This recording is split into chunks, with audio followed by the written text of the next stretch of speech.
गणनायकाय गणदैवताय गणाध्यक्षाय धीमहि गुणशरीराय गुणमण्डिताय गुणेशानाय धीमहि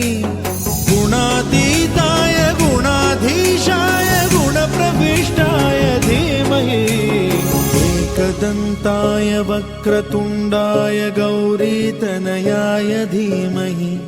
गजेशानाय भालचन्द्राय श्रीगणेशाय